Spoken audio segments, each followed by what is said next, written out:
history of Al-Andalus, where the Khalifa at the time, he wanted to find someone to marry his daughter. And the Khalifa, he doesn't just want, anyone to, it was his son.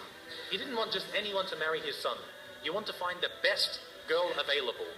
So he made a proclamation in the city of Cordoba. He said, if there is a family who has a girl that's of the age that's ready for marriage, meaning maybe, 16, 20 years old, put a candle in your window tonight.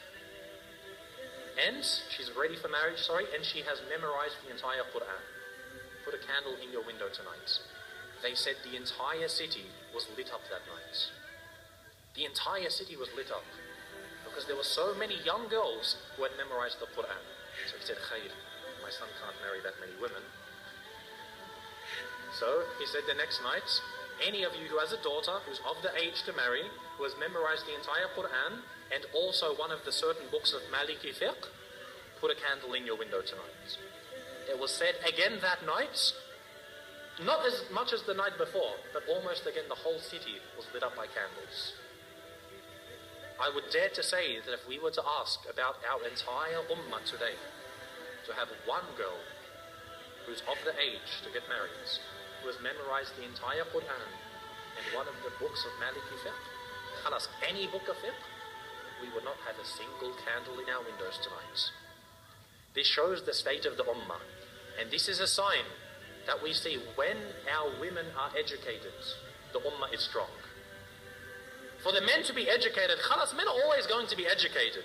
They're always going to be needed. You're always going to need an imam. But the true test for the ummah is when the women are educated. You see today, most of our women, some parts of the world, the women can't even go into the masjids.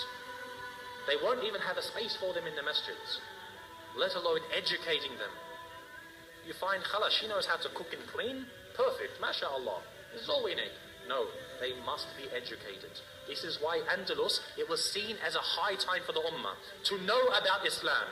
No, I'm not saying for her to go to university and study liberal arts and accounting. I'm talking about Islam. To come to the Islamic centers and to know her religion. We must have this because she is the one who is going to raise a nation. The husband, the father isn't there to raise the children. The mother is. If she doesn't know about her religion, what is she going to pass on?